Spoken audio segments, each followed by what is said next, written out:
I know my wife and I, Mick, we flew in and we didn't recognize Fargo. So much growth has taken place, and then to get back on campus and see familiar faces. Troy and Pat Frederickson met us at the airport, and it just felt really good. And that's what Mick, my wife, said too when we were in the hotel. She said it just feels good to be back, and I totally agree.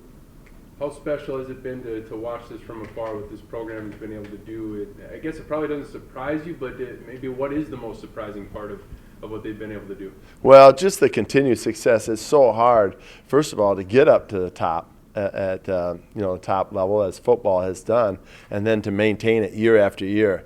It's extremely difficult, and to see how they've done it and the fashion they did it, I think is so impressive that, everybody knows about North Dakota State down in Jacksonville. I know that, just within our building and our organization. And, that's what athletics does for a university, too. It kind of, showcases that university has done so many good things for so many people. And then really to bring it light through athletics, I think, is so important. How do programs win 4-0, 3-0, whatever? How do you maintain? It's a great question. I don't know. I mean, that's why I'm here.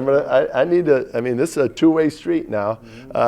So many good coaches here and done so many good things. It is difficult. I think, obviously the players have a lot to do with it, and you have to have guys that are really committed.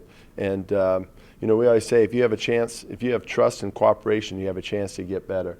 And I think that's what NDSU is. Not only trust within the university, but the fan base. And the support is unmatched. Anywhere I've been, I know. You're talking about culture tonight. What does that mean? Well, I think we all talk about it. I know in the NFL we talk about it. It's a commonly used word about, especially during free agency. How's your culture? What's your culture like? And everybody says it's good, it's great. You can't wait to show it to you. You got to meet some of the players. But a lot of the times the players are saying, no, I think it's deeper than that. And there is a lot to culture. And I think it's where the players really enjoy the atmosphere. They know it's about work and getting better, but an atmosphere where they come early and stay late. I know you've made a lot of personnel moves since you've been there. Is culture a reason for that? You want to find players that fit to your system? Well, I think that you always try to find players that fit your personality as a head coach. And we knew in the situation we came in that there was going to be some changes taking place. And, just like when I was at Seattle, we had over 400 and some roster changes in a couple of years when I was there. And that kind of that same philosophy when we were at Jacksonville. And it's tough. It's, football is based on trust and loyalty and, a brotherhood. And when you cut or make 400 and some roster changes, it really doesn't bring that type of an atmosphere. But our guys have done a great job with it, and we feel like it's really going the right direction. So I suppose in the college game, that means recruiting. You got to recruit kids to your culture. It is, but it's so much different. We just had 6 guys sign with us as free agents, and I didn't have a chance to meet any one of them. It's just a completely different world. Where in college you get a chance to go meet them, meet their folks, go in the schools. Mm-hmm. They get a chance to kind of build relationships. And the NFL is different. It's all by word of mouth. And that's where culture is important. I think players that have played on your team or players that have gone on to other teams, they talk. And I think, if they shed it in good light, it gives you an upper hand on some teams. Over a decade ago, you were up for the NDSU coaching job. Gene Taylor said it was one of the hardest things to say was to tell you that you didn't get it. But you stayed, and obviously it worked out for both sides. When did you learn in that moment when you learned you didn't get the job? Well, I think it was an unbelievable experience. And, looking back, I think it teaches a lot about humility. And, it was such a, as I look back at now, it was great. And it was great for North Dakota State because I look at this team meeting room now, some of the additions in the dome, and what's taking place on this campus, just in football and now within basketball. But I know specifically for football, what Craig Bohl, kind of spearheaded, and he had a vision, and he felt very strongly about that vision. And people bought into it, and a lot of changes took place.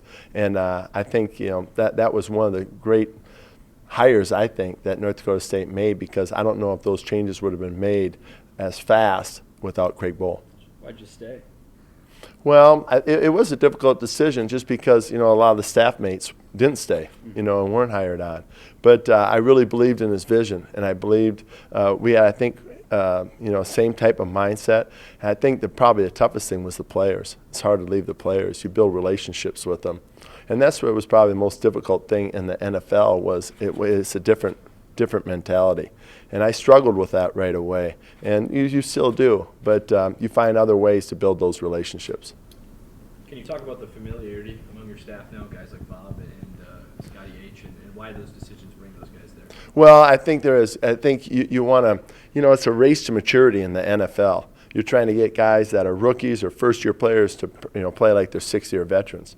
And when you have continuity, guys that believe the same thing as you believe as a coaching staff, it helps that race. It speeds it up. So and they're on top of it, they're really, really good coaches. What have you seen out of the talent in this program, guys that have made it onto the NFL or guys that are entering the draft now? Has the talent level been raised since you left? Yeah, without a doubt. Guys are getting invited to the combine. And Craig Dahl has had a great career in the NFL. The average span in the NFL for a player is 2.5 years, 3 years, and he's outlasted that and done a great job. So, you're seeing it. And I think it's just gonna keep increasing too. It's got a lot of respect. North Dakota State has a lot of respect throughout the NFL for what they've done and the consistency that they've had as a program. This fall, NDSU and UND get to meet again on the football field. I would imagine that's pretty special for you. I guess, what were your thoughts when you first heard that? Well, I think it's great. It's this state is filled with passion, for both universities, and I think the state wants to rally around it, and it's emotional, and all those feelings are brought back. So, without being around much and knowing, the last couple of years what's gone on as far as the relationship and things like that, I know there's a lot of excitement just being here for 5 or 6 hours. They're already talking about it, so it's great. Do you have a favorite memory from coaching against them, playing against them right now? Oh, boy. I remember the battles. And, I think it's not only the battles on the field, but also in recruiting, and you get a chance to build relationships. Bubba Schweiger and I have talked many times, since, I've gone to the NFL and he's left and come back. And so, you build relationships. It's a competitive environment. But when it's, in the long run, I think you're both trying to accomplish the same things. I think I was in your office not long after you talked to Monty Kiffin or somebody like that, if you remember back in the BSA. Reflect on it's been quite the journey, hasn't it? And yeah. You probably can't say that in 2 minutes or less, but no, it is. I've been fortunate to be around some really good people, and I mean really good people in college too. Kevin Donnelly, the Rocky Hagers. Everybody's had an influence in my career, and I think you take pieces from all of them. And Monty Kiffin is one that's very special. Here's a guy that's really a legend in the NFL and how much impact he's had and changed really how defenses played for many years in the NFL. And but I think, again, you talk about his greatest quality is Monty Kiffin as a person. And, he's really developed a lot of coaches. And I think everybody that has worked for him really appreciates him. Is the Tampa 2 bloodlines alive and well?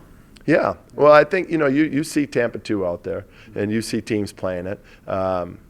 Different philosophies. Some teams playing a little bit more than others. You see a guy like Lovie Smith get hired at Tampa Bay, and he brings it back there. Mm-hmm. We do some form of Tampa 2. So you see it throughout the league.